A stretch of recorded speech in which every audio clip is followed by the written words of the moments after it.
Hello. Welcome to Self-Love Sunday Chat. I hope I'm in the right group today.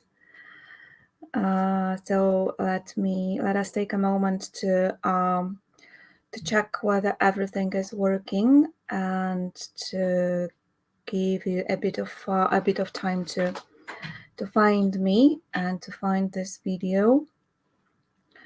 We are again only in our free group today. So I need to check on my phone whether we are actually live. And if you are here, please let me know that you can see and hear me and everything is working the way it should be working.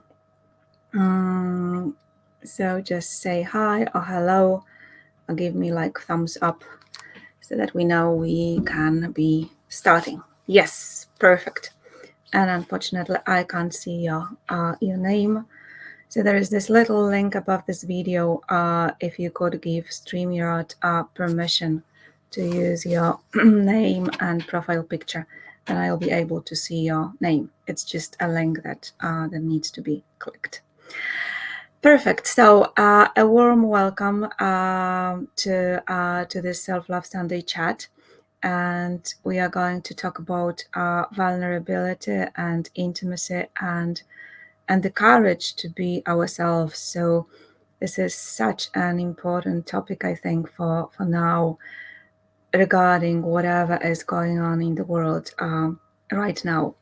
So let's start with the moment of truth. We are all vulnerable.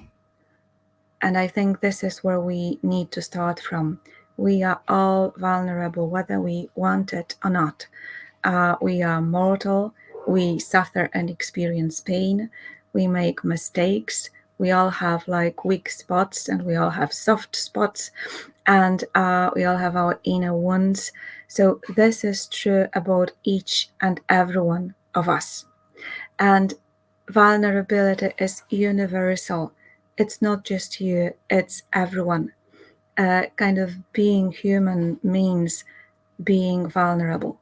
And just let me know in the comments if that sounds right, if you kind of aware of it, that this is just a normal condition of us being human.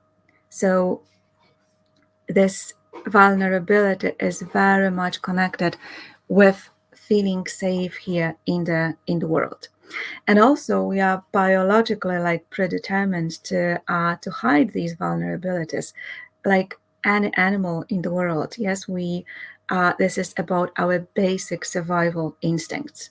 So as I said, it is all about our feeling safe in the world and what it really means to us to be safe. So unlike the animals, we have all different layers of vulnerability.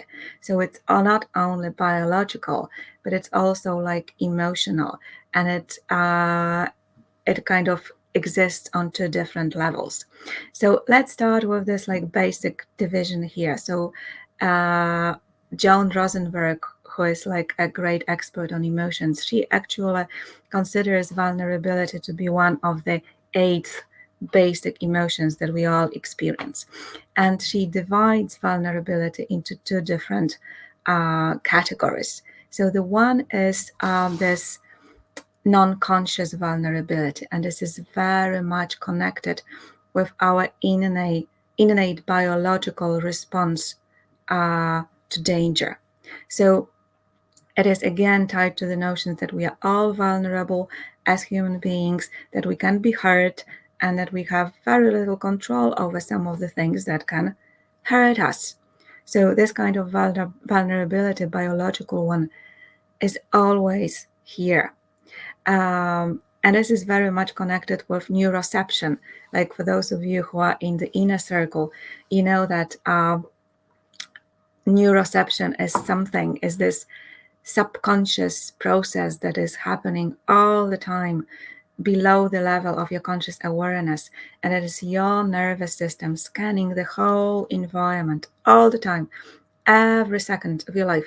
scanning all the environment for all the threats and dangers, then taking the data in, assessing it, and deciding whether you are safe, whether you're in danger, or whether you are in life-threatening situation. There are just 3 categories for your nervous system. So this is what is happening all of the time automatically.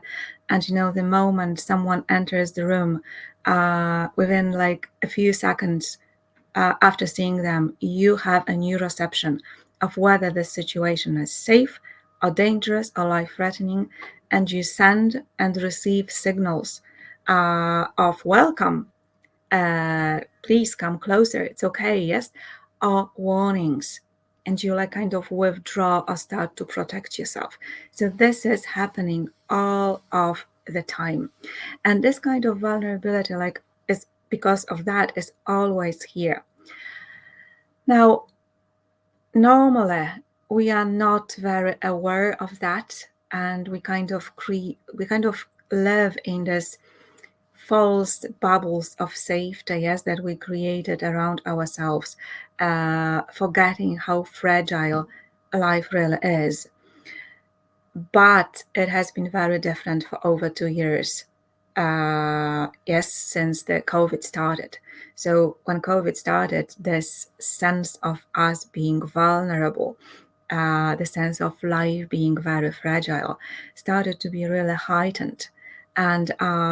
And this is happening even more right now with the war happening in Ukraine. Yes, so we are all impacted by this war in very different ways, but we all are. And our own vulnerability, this very basic biological, yes, survival vulnerability, is heightened and kind of comes to the forefront of our lives. And that's a huge thing, because it has huge impact on our whole nervous system, on our whole emotional well-being. It results in a lot of chemical changes within our system, and it produces plenty of like emotional and physical results. So let's stop here for a moment, and tomorrow I will find out if I still have a job. How can I prepare myself for this? Okay, let's come back to this towards the end, because then we will talk about this conscious vulnerability, so it will fit better into this. Let me first say a word about what's going on for so many of us right here and right now. And this is so important, has been coming up so often in my one-to-one sessions this week. It's very important for us to understand that we don't need to feel guilty about the fact that whatever is happening in the world right now is not happening to you. You don't need to feel guilty about the fact that you are safe right now and that your life goes on pretty normally, yes? This guilt doesn't help anyone. And it so often arises on a very subconscious level, and it can feed so many of our uncomfortable emotions in this situation. So there is a beautiful approach to working with family systems, which was created by Bert Hellinger, and it's called family constellations. And the basic assumptions of this approach is that what connects us in family systems, in societies, in all of our human family as well, deep inside, is love. So we are all connected with love deeply inside. Sometimes it's difficult to see it, but this love is still there. And quite often we choose to express this love in a kind of distorted ways.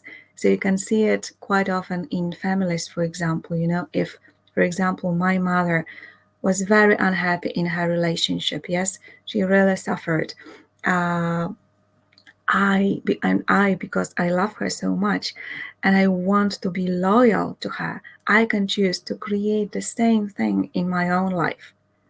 If, for example, my family for generations all were very poor, it might be very difficult for me to get rich because it would feel like a betrayal of this love. So we kind of try to show love by being loyal and kind of create a lot of unhappiness very unnecessarily. Yes, it doesn't help my mom, and my mom would probably love me to be in a thriving relationships. Yes, not repeating the same old patterns, but somehow deep inside this love can create very unhealthy results in our current life. And this is what is happening so often in this situation right now. Yes, because we want to feel, or we do feel, this solidarity. Yes, we feel a lot of compassion, we have a lot of empathy for what people are going through in Ukraine. We kind of might have this subconscious tendency to create a lot of very difficult emotions in our own life just to be loyal in a way to them. So this doesn't help. It's the key here is to understand that this doesn't help. This doesn't help you. This doesn't help them as well. All of us watching this video are safe in the moment, and our life goes on pretty normal. And we go about our lives. You go to work, you come back home, you cook your dinner, you watch your Netflix, you go back to sleep, and that needs to go on because that is the only way we can help. So it's natural to have emotions, and in the inner circle, we do a lot, to kind of work through these emotions and to be okay with them and to stay in our power. And so this is a lot about, emotions and a lot of our own vulnerability. Yes, as I said earlier, that is so heightened in this situation. But our job here is to bring ourselves back to balance over and over again, because that is the only way we can help. And this is, whatever way feels right to you. It's, if I stop showing up and doing my work, who will benefit out of that? I will not have money to provide for my family. I will not have money to send over. And also in very energetic levels, yes, for us choosing to be part of the solution, not part of the problem. If you stay strong, if you stay resilient, you can kind of hold space for peace, for love, for positive outcomes. And that really, really matters. So just a reminder to join us for the retreat. Yes, we're starting our self-love retreat on Monday, and it'll be a perfect opportunity for us to come together and to grow stronger and to grow more resilient, and also to hold in our heart the best intentions, the best wishes, for peace, for love to be restored like as soon as possible. So also please invite your friends, invite all the women who might benefit from being with us. It was such a beautiful event last time, and I'm sure it will be even more powerful right now. We truly need, right now, more than ever, we truly need this space to breathe, to create a bit of a headspace, to give one another support, inspiration, to have this community around us. So it can make things so different if we go together as women through whatever is happening right now. So that's about our non-conscious, this biological survival vulnerability. And now let's talk about for a moment about our conscious vulnerability. So This is the vulnerability we choose to lean into. When we take risks to be open socially, to be open professionally, to be open in our close relationships, each time we open, we take the risk of being hurt, being laughed at, being misunderstood, being rejected, being ridiculed, being embarrassed, you name it.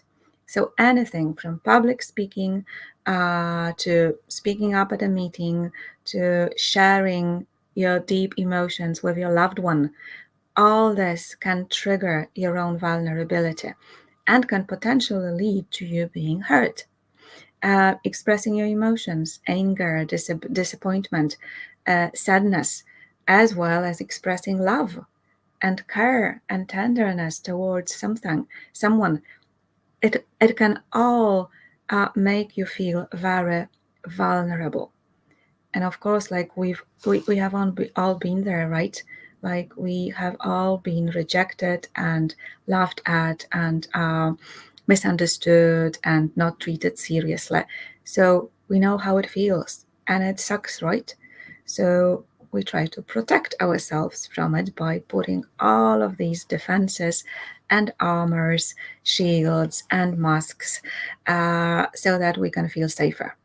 Because here again, we come back to that idea of safety, right? We want to feel safe. This is our basic, most fundamental need. So I'm really curious whether you were thinking about it, in that way before, and how it lands with you. Because now I would like to invite you to consider that this safety that you create by putting all the masks, all the defenses, all the armor around you, all the shields, that this safety is kind of fake safety. So let me know, just give me yes or no in the comments whether it feels true or not. This safety that we create by putting all these armors around ourselves is false safety. And it actually increases this deep inner peace that we have inside, this deep inner fear that we have inside. Yes, yeah, perfect, Kay. It's great that you can recognize that. So this is like how it works. We all have this deep fear that we will not be accepted and loved for who we truly are. It's as universal as vulnerability is. Yes, we all have the fear of being rejected, of being abandoned, of being not loved and accepted. And it has deep roots. It goes back to our childhood, but it also goes back to the whole evolution. And long time ago, you had to be a part of a tribe because you wouldn't be able to survive on your own, which kind of is still true. But yeah, in a very different terms in this ancient history. So we all have this deep fear that we will not be loved or accepted for who we truly are. So now, when you put all of these masks, all of these shields and protections around you, two things happen.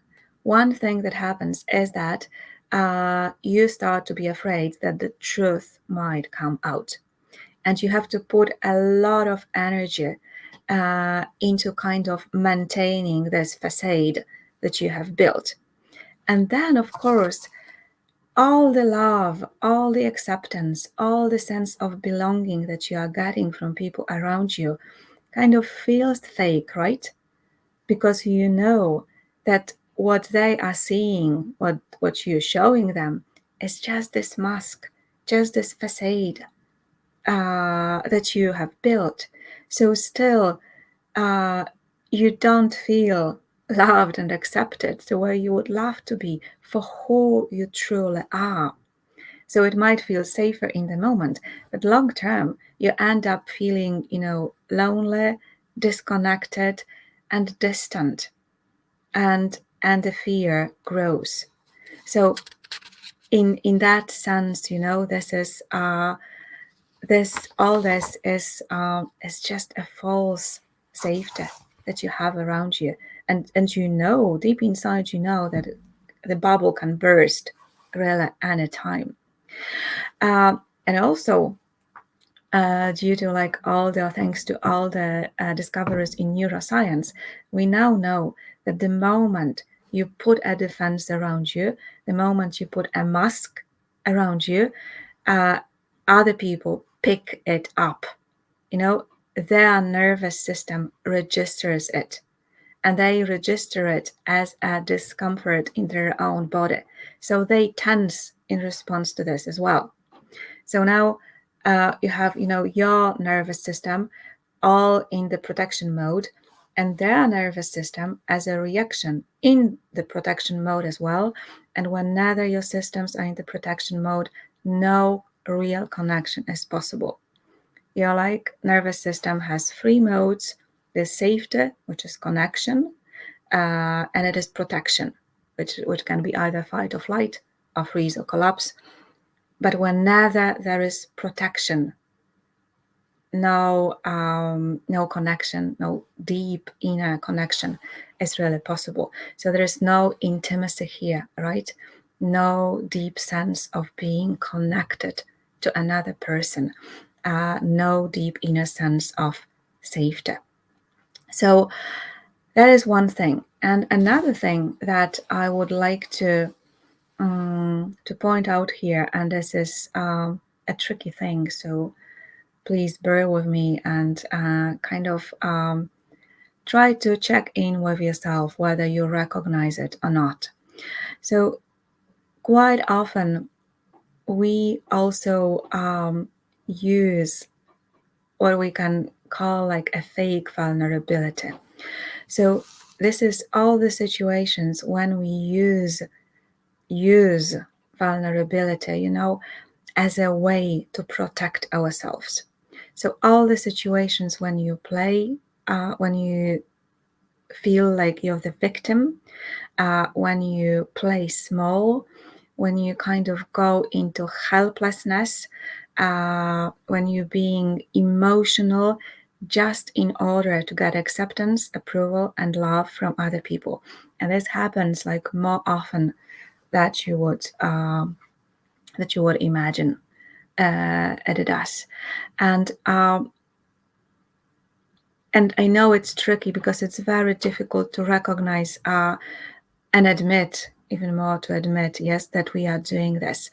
But this is something that happens very, very often, that we kind of play out this vulnerability so that we get what we need from others.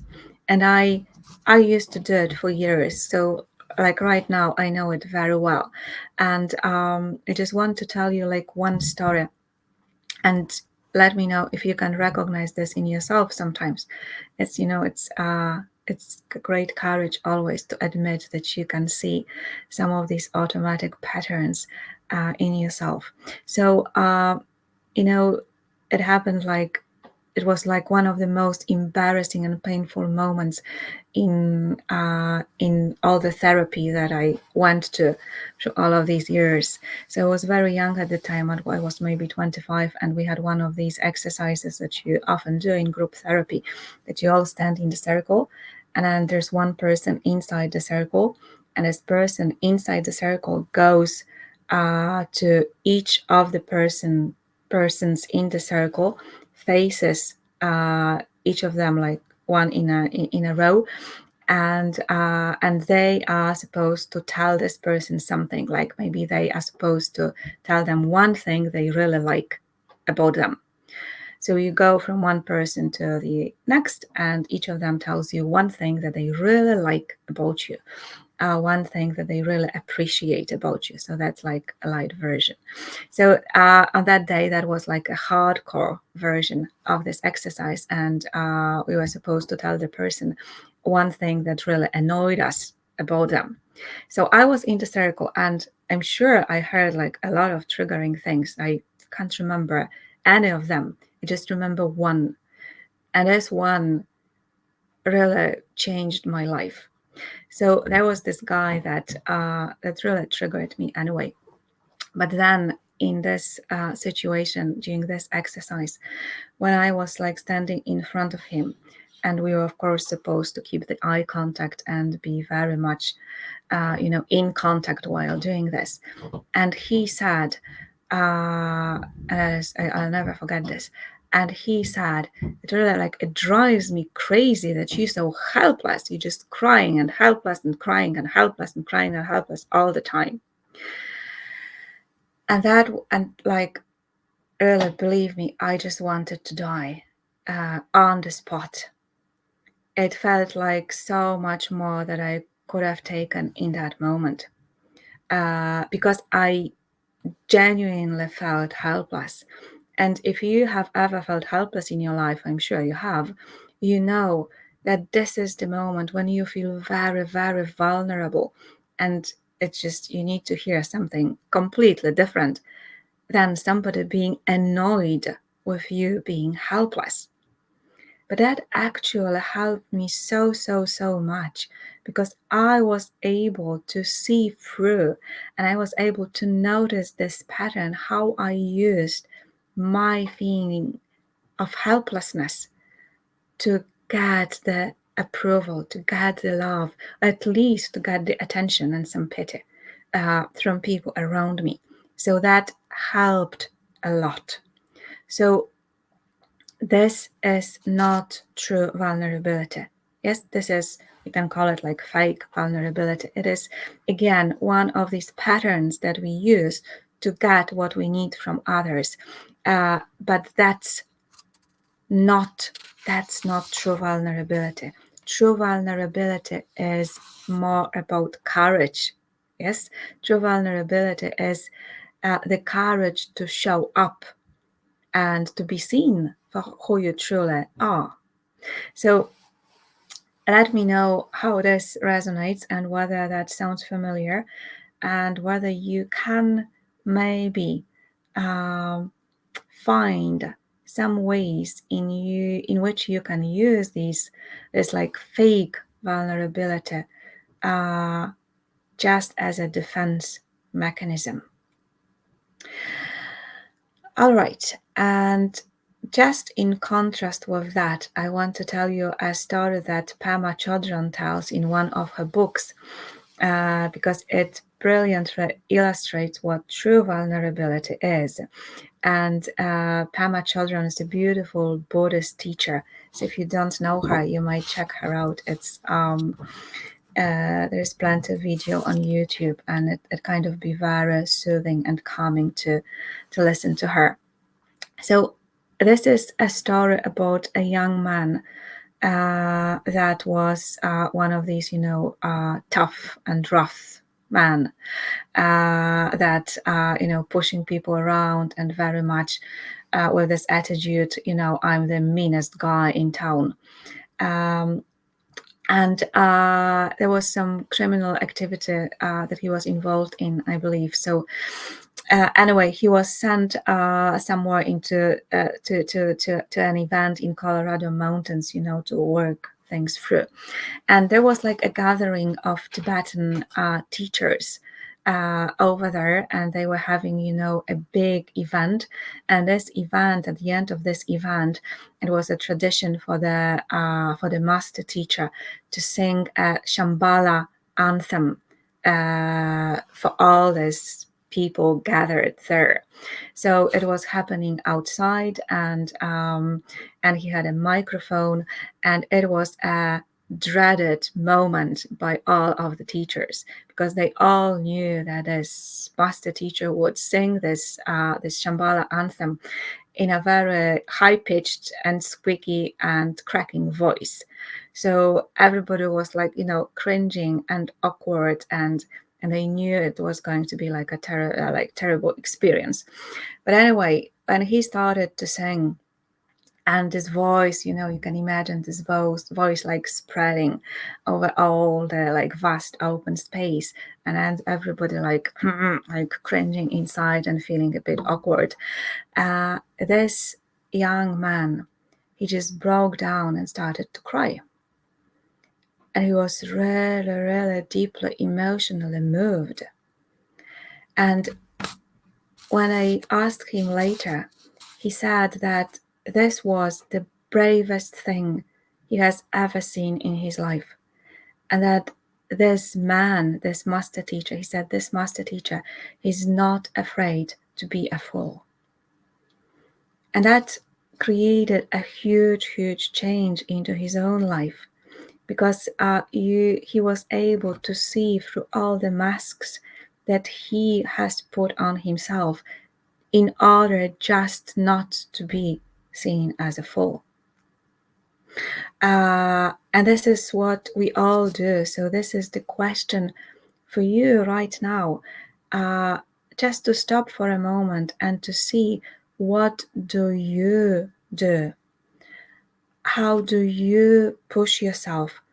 How do you try to, fit yourself into shape, just for others not to think that you're full? Because we can go to great lengths just to be sure that people will not think that we are fools. And another question is, how liberating it would feel to allow yourself to just be yourself, to stop being afraid of being seen as a fool. How much could change in your life if you had the bravery of this, Tibetan teacher?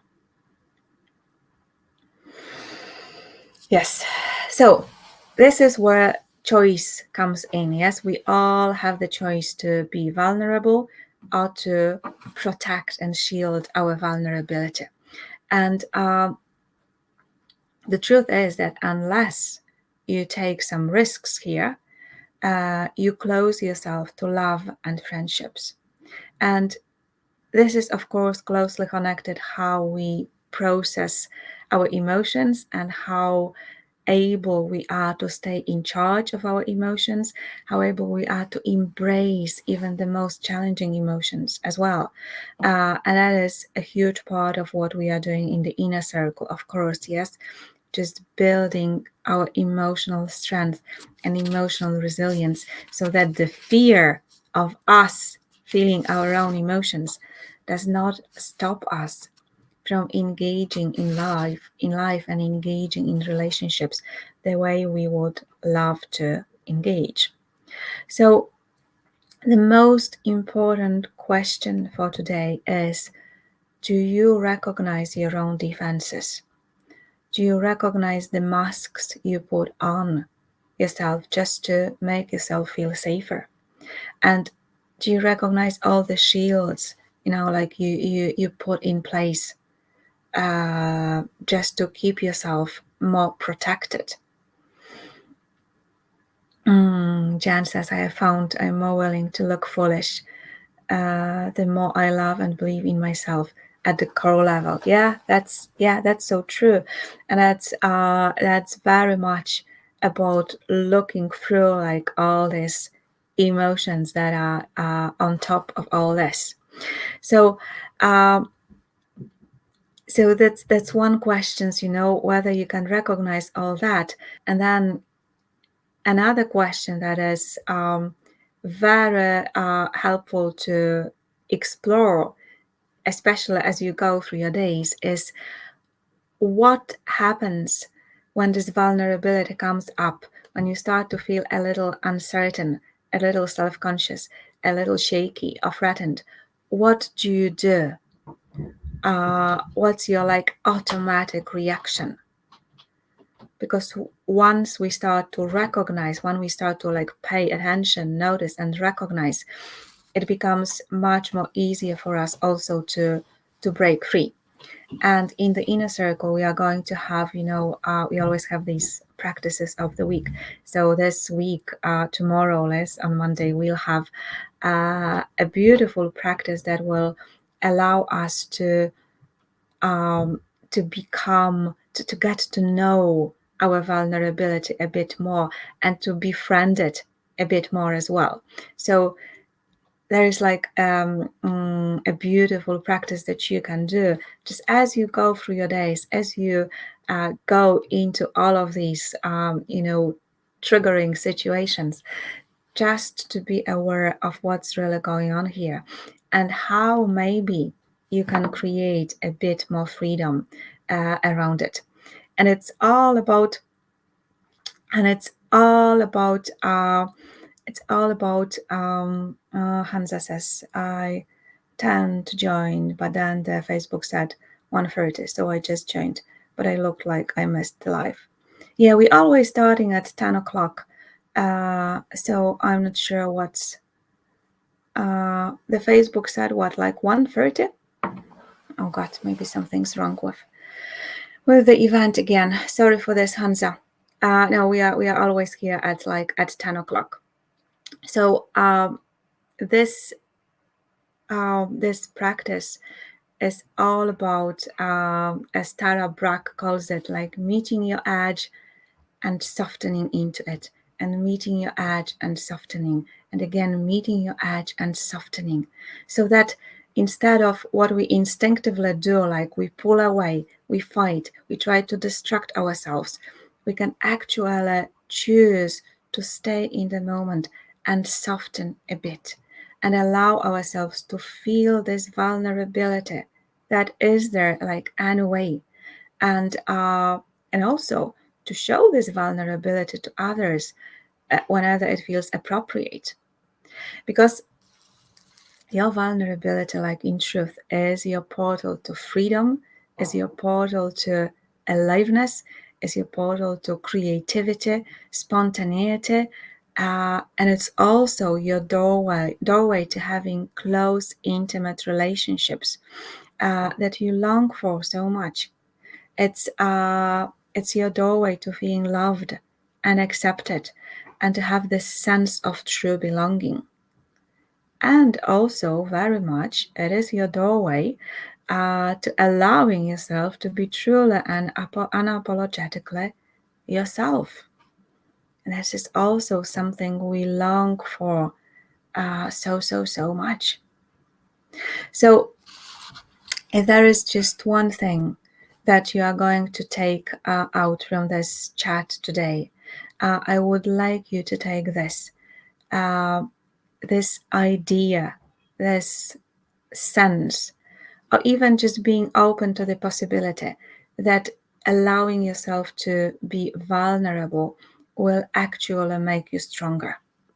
And this is contrary to what we often believed in, yes, that this allowing ourselves to be vulnerable can make us weaker and not able to survive. And I know it goes like contrary to what your nervous system wants, like to this fight, flight, or freeze response. But if you are able to understand both the brilliance and the limitations of your nervous system, then you are kind of able to go beyond that. And because you are so much more than your nervous system.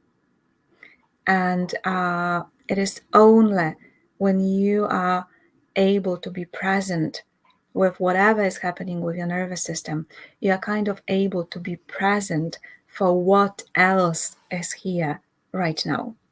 So in relationships, for example, it quite often feels that if we put these armors, these defenses, yes, these masks around ourselves, we will feel safer. And it also feels like if we don't do this, we will not survive, right? Does that sound familiar? That like there's no other way. I need to protect myself here. I need to defend myself, yes? I need to do this because otherwise, well, I won't be able to survive. But is this really true? Because like the moment you're able to understand all this desperate, automatic, patterned, often coming from the past, need to protect yourself in the moment. And once you're able to look through all these defenses, yes, you put in place, and see your true vulnerability, then you're kind of able to see how powerful you are. So it actually makes you feel much, much stronger. And that's mostly because when you are able to see through this, you are no longer in fear. When you are in fear, you are at the mercy of all this, middle level of our brain. Your brain has like basically 3 levels. There is the stem brain, which is basically responsible for all the automatic functions in your body. Then there is the middle level, which is all about emotions and memory. And there is the frontal cortex, which is all about decision making, logical thinking, analyzing, empathy as well. All this is here. But when you are in fear or any intense emotions, you are at the mercy of this middle level, the emotional part of your brain. And this is all about emotions and memory and automatic reactions. The shortest way to make sure that you can survive. So when you're in fear, protecting, defending yourself, then you're at the mercy of all this. You don't have access not only to your frontal cortex, which is actually able to analyze what's going on here, but even more to your heart center, to your heart brain, to your gut brain in your belly. All this is like inaccessible in the moment. So that's why it's so important, because when you are able to kind of catch yourself doing this and stop this and allow yourself to be vulnerable, to feel your vulnerability and be okay with this, you're actually much, much stronger and you much better know what to do. Because the true aligned action doesn't come from this emotional level. The true aligned action, authentic action, comes from your heart, from your prefrontal cortex as well, from your heart and from your gut. So you might choose, like when you're in touch with this, you might actually choose to say nothing in the moment, in the situation in which you would previously create a lot of drama. Or you might say no. But even if you choose to say no, this will be a very different no. It will be like a no without all the judging, blaming, criticizing, accusing, emotional turmoil, playing small, or whatever it might be. It can be a very clear, quiet, and very powerful no. And this no is registered very differently by the other person's nervous system as well. So it's really about diving deeper and coming back to somebody who asked about the situation that sorry, I can't see your name because streamer just says Facebook user, about a situation when you're like not sure about whether you're going to stay in your job or not. This is kind of the same. There is a lot of automatic fear-based reactions to this coming, and it's very natural. Yes, that's coming from your nervous system. Rebecca. So like my heart goes to you, and I know that this is like a situation that feels really threatening, especially in the world as it is right now. And at the same time, if you are able to stay with the fear and with whatever emotions are stirred up in you in this situation, and kind of look deeper, what else is here? Because apart from the stress reaction, there is also your heart, there is also your gut, there is also the part of you that is just observing all this. And when you broaden or extend the perspective, it stops being so frightening, because you start to have access to many other opportunities, to many other possibilities, to many other options, how the situation might evolve. And also, you are much more able to respond in the best way possible to whatever is going on to happen tomorrow, not through your automatic fear-based patterns, but with staying in touch, staying deeply rooted in your power, yes, in your deep inner resources, in your wisdom that is always there, no matter if you stay in the job or not. It is always there. It is much bigger than the job situation. And that's kind of the same with vulnerability, yes, here. So if we are able to allow ourselves to accept it, to feel it, to sense into it, and then to react, rather respond. What I really wanted to say is interact with the world from this recognition and acceptance of us being vulnerable. It will allow us to be much more present for ourselves, for other people, much more connected to ourselves, to other people, and also much more compassionate for ourselves and for other people and their vulnerability as well. So, yes, if you want, there is a link. I will put a link here to book a free intro session if you need to talk privately to me. Yes, so that's possible.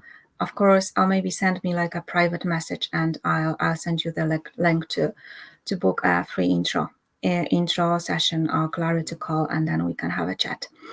But for all of you, first of all, please join us for the retreat, and invite your friends, invite all the women that can benefit from being with us. It will be 3 days of going deeper, of having this space to breathe, to connect to our hearts, to connect to our souls, to connect to one another, so that we can grow stronger and resilient and stay both vulnerable but also very, very empowered as we go through all that is happening in the world right now.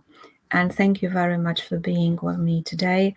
We will not have a Sunday chat next Sunday, because we'll be opening our Facebook group, our retreat Facebook group. So I hope to see you all there. So thank you very much, and have a good Sunday, and see you soon. Bye.